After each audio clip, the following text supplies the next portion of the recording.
Qui va me les prendre?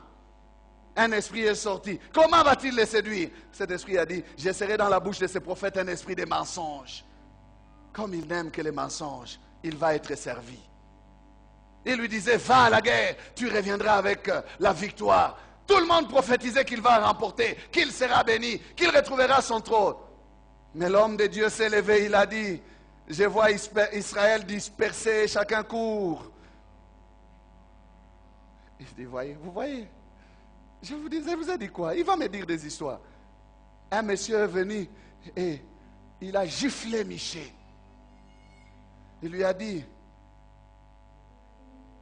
et moi qui t'ai giflé là, d'où est venue la parole pour que je te gifle?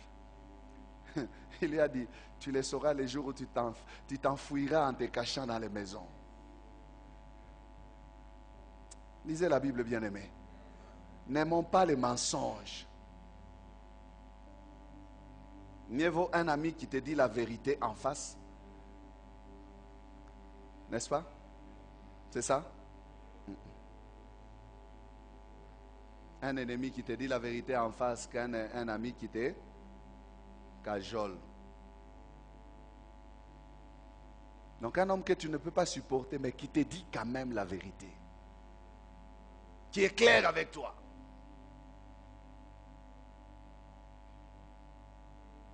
Lorsque les hommes refusent de croire à la vérité, Dieu leur envoie un esprit d'égarement pour qu'ils croient aux mensonges. L'assemblée des justes doit aimer la vérité. Et j'aimerais vous dire, bien-aimés, quand vous lisez l'épître de Paul aux Romains, la parole de Dieu déclare que Dieu s'érige contre tous ceux qui retiennent la vérité captive. On ne peut pas retenir la vérité captive. On ne peut pas cacher la vérité. Il faut la proclamer. Je parle ici de la vérité de la parole de Dieu d'abord. Ensuite de la vérité de notre conduite. L'assemblée des justes doit aimer la vérité. Elle ne doit pas retenir la vérité captive. Elle doit l'enseigner. Les justes sont appelés à croître dans la vérité. L'assemblée des justes est une assemblée d'hommes et de femmes vrais. Amen. J'aimerais entendre votre amen. J'ai dit l'assemblée des justes est une assemblée d'hommes et de femmes vrais. Pas une assemblée d'hypocrites. Nous devons être bien aimés vrais. Donc ce que je suis comme ça, c'est comme ça que je suis. Nous ne devons pas être une assemblée d'hypocrites. Donc ici, shalom, shalom, shalom frère, shalom. Dehors, il est quelqu'un d'autre. On le voit venir, oh, le frère, il est comme ça. Ce que nous sommes, c'est ce que nous sommes réellement. Du reste, la Bible dit que tel il est, tel nous sommes aussi. Amen.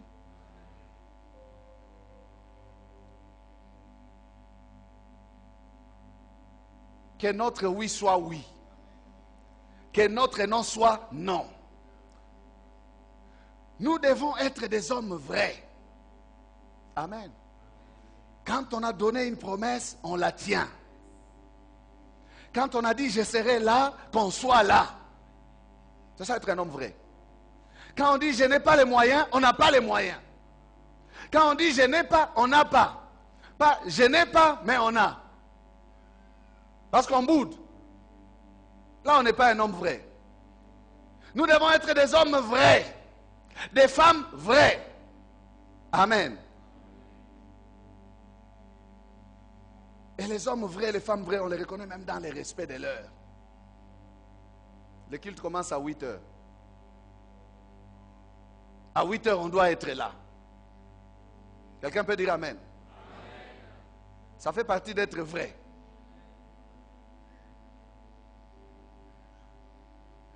Nous avons un problème, nous, en Afrique. Et surtout chez nous, ici, bien-aimés. Nous nous sommes détruits nous-mêmes. Même l'Église. Nous ne nous tenons pas dans la vérité en matière de l'heure. Et ça, c'est grave. Un programme qui va commencer à 16 heures, mais on écrit sur l'invitation qu'il va commencer à 15 heures. Parce qu'on dit que chez nous, il faut écrire 1 heure. L'heure congolaise.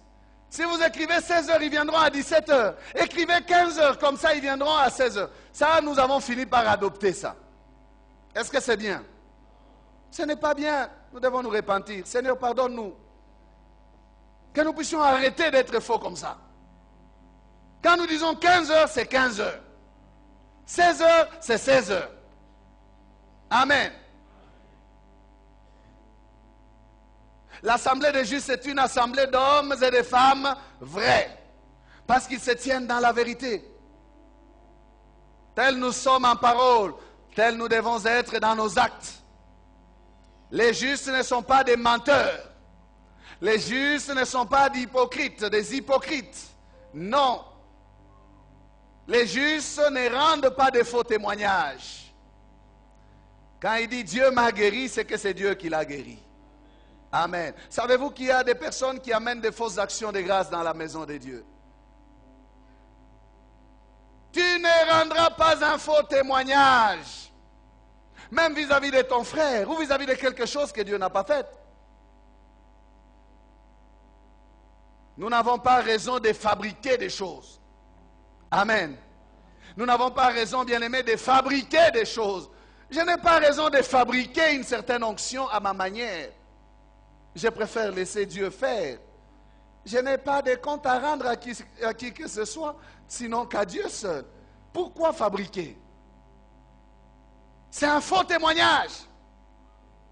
Amen. L'assemblée des justes est une assemblée des hommes et des femmes vrais. Regardez votre frère, votre soeur. Dites-lui un homme vrai, une femme vraie. Pourquoi tu n'as pas dit? Tu es fausse. Ah, elle sursaute. Ephésiens 4, 25. C'est pourquoi renoncez au mensonge et que chacun de vous parle selon la vérité à son prochain. Car nous sommes membres les uns des autres. Amen. Que chacun parle selon la vérité à son prochain. Renoncez au mensonge. Il y a des personnes qui mentent comme ils respirent. Il faut faire quoi? Renoncer.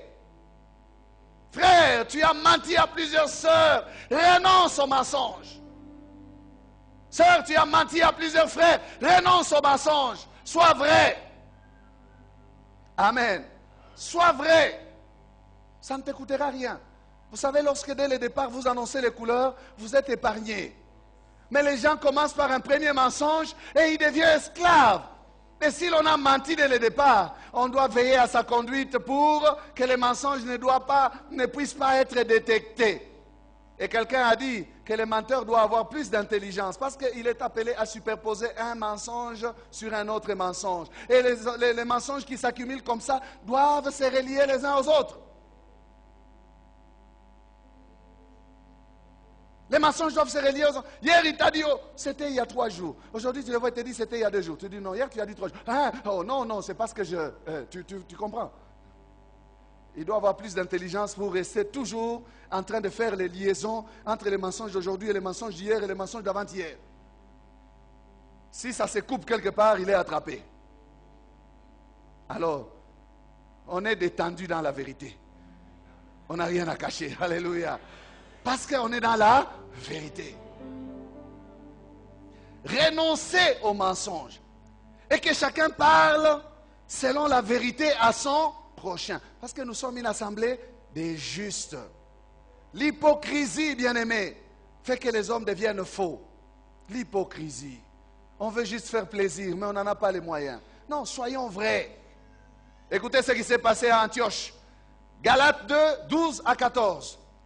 Mais lorsque Céphas vint à Antioche, je lui résistai en face, parce qu'il était répréhensible. En effet, avant l'arrivée de quelques personnes envoyées par Jacques, il mangeait avec les païens. Et quand elles furent venues, il s'esquiva et se tint à l'écart par crainte des circoncis. Avec lui, les autres Juifs usèrent aussi des dissimulations, en sorte que Barnabas même fut entraîné par leur hypocrisie. Voyant qu'il ne marchait pas droit selon la vérité de l'évangile, je dis à Céphas, en présence de tous, si toi qui es juif, tu vis à la manière des païens et non à la manière des juifs, Pourquoi forces-tu les païens à judaïser? Amen. L'hypocrisie. Oh, bien-aimé, l'hypocrisie des grands. Des hommes qui ont une influence sur notre société. N'est-ce pas que ça a poussé plusieurs au mal?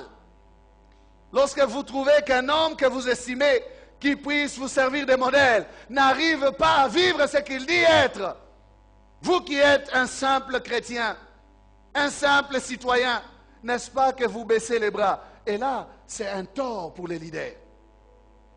Amen. Pour ceux qui ont de l'influence, bien-aimés, nous devons veiller à notre conduite. Amen. Combien de personnes n'avons-nous pas tuées? Parce que leurs yeux sont braqués sur nous comme ça. Et lorsque la personne décèle seulement que ça, et ce qu'il doit être, et ce qu'il est comme ça, maintenant ce qu'il me fait. Ah, je ne donne pas raison aux faibles.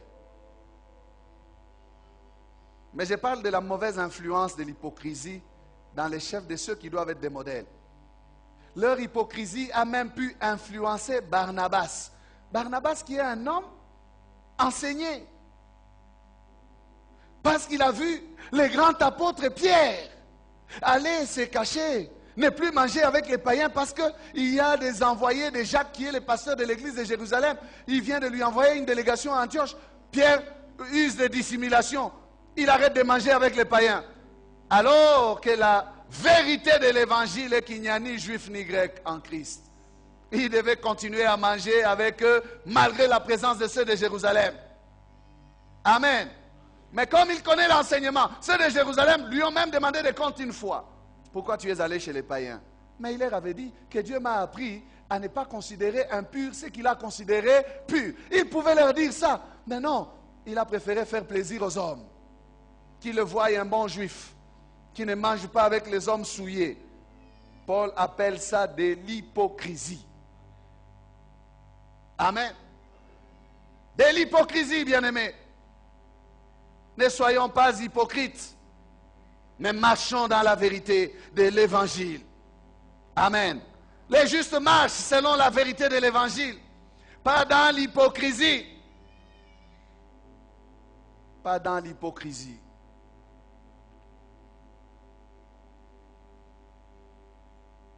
Le combat que nous avons à mener est donc un combat pour la vérité. Amen. Nous ne falsifions pas la vérité, mais nous devons la porter haut parce que nous sommes la colonne et l'appui de la vérité. Paul dit dans 2 Corinthiens 13, verset 8, « Nous n'avons pas de puissance contre la vérité, mais nous n'en avons que pour la vérité. » Amen. La vérité est têtue, disent les hommes. Vous l'enterrez, elle ressuscite. Vous la cachez, elle sort par la lumière. Vous la lâchez tomber, elle finit par ressurgir. Combien nos nations, à nous Africains, qui avons souffert des choses mauvaises autrefois, lorsque la démocratie vient, nous voyons même nos dirigeants organiser des commissions de justice et vérité. On dit, avant même d'aller au pardon, à effacer les actes mauvais, il nous faut que la vérité soit d'abord connue. Amen. Combien on entend parler du devoir de l'histoire? Je crois que vous connaissez ces choses. C'est la vérité qui rattrape les nations. C'est que les colons nous ont fait. On parle du devoir de l'histoire. Il faut dire ça. Et ils doivent régler. Pourquoi? C'est au nom de la vérité. Amen. Vous enterrez la vérité, elle va ressusciter. Ça peut prendre des années, mais un jour, ça finira par sortir. Parce que nous n'avons pas de puissance contre la vérité. Mais nous n'en avons que pour la vérité. Amen. La vérité est puissante, bien-aimés. Nous devons lui obéir. Obéir à la vérité, simplement. Jésus dit, vous connaîtrez la vérité et la vérité vous rendra libre. Pourquoi? Parce que la vérité est puissante. Amen. Il y a certaines choses dans la vie chrétienne, on est obligé de passer par de fortes prières, par la délivrance Les autres frères peuvent vous aider dans la prière. Mais il y a d'autres choses qui partent de soi-même par la connaissance de la vérité. Quand vous avez appris la vérité, vous commencez à vous aligner selon la vérité. Vous dites ça, je ne dois plus faire. Parce que ce n'est pas au juste de se conduire comme ça. Moi, je suis injuste. Ça, c'est mauvais. J'arrête. Amen. Vous connaîtrez la vérité et la vérité vous rendra libre. Et quand il a prié dans Jean 17, 17, il dit, sanctifie-les par ta vérité, car ta parole est la vérité. Amen. Sanctifie-les par ta vérité, ta parole est la vérité. Cette vérité dont nous parlons, bien-aimés, qui libère, c'est la parole de Dieu. La parole de Dieu est une épée à deux tranchants, plus pénétrante qu'une épée à deux tranchants. Elle pénètre jusqu'à la profondeur même de l'âme. Elle sépare jointure et moelle, âme et esprit. Elle juge les pensées et les sentiments du cœur. La parole de Dieu, c'est la vérité. Amen.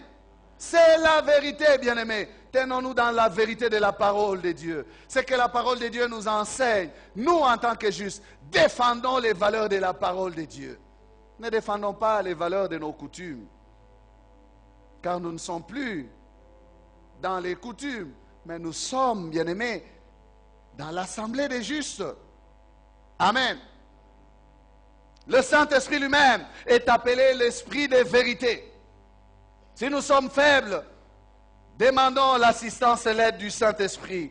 Jésus dit, quand il viendra, il vous conduira dans toute la vérité. J'ai encore beaucoup de choses à vous dire maintenant, mais vous ne pouvez pas les porter. Mais quand lui viendra, il vous aidera. Alléluia. Quelqu'un est-il faible en matière de vérité? Qu'il demande la force et le soutien du Saint-Esprit. L'Esprit de vérité. L'Esprit de vérité est chargé de conduire les justes dans la vérité. Marie, est-ce que tu dis la vérité à ta femme?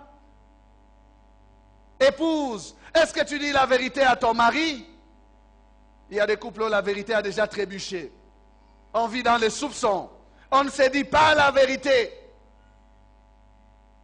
Et les ténèbres règnent là où il y a d'opacité comme ça, l'obscurantisme. Ça favorise la croissance des ténèbres. Quand les choses ne sont pas floues. L'argent qu'on devait affecter à tel besoin, on coupe, on affecte ça ici et ça là-bas. Quand l'homme demande, on n'a pas d'explication à donner. Ou on cherche un bon mensonge. Les prix ont augmenté sur les marchés. Est-ce que réellement c'est les prix qui ont augmenté?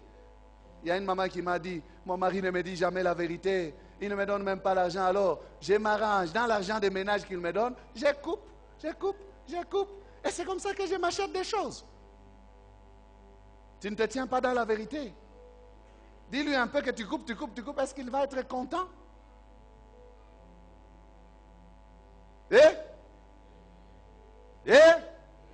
Ah non, réponds.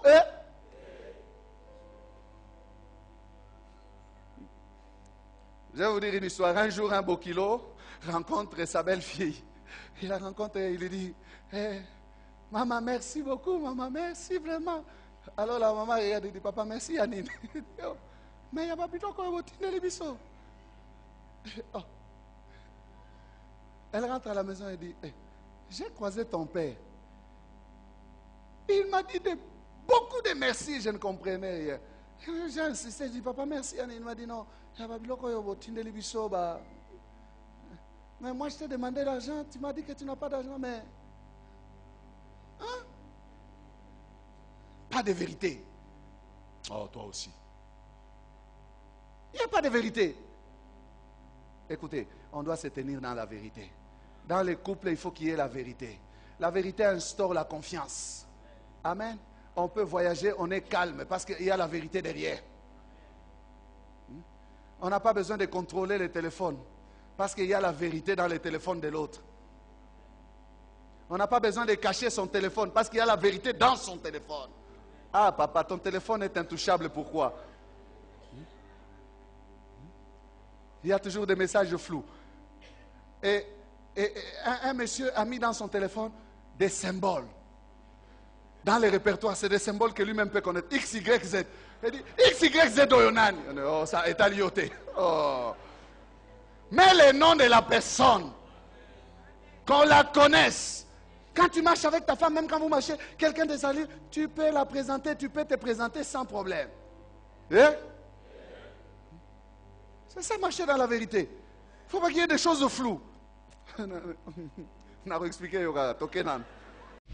Nos prédications sont en continu sur notre site web qui est www.labornelouchi.net. Vous pouvez aussi nous écrire aux adresses électroniques suivantes: lepasteur@labornelouchi.net, guillamani@gmail.com. Pour toutes vos requêtes, écrivez-nous à l'adresse électronique suivante: requêtes@labornelouchi.net. Et si vous désirez nous contacter, appelez-nous au numéro suivant: 099 99 56 891.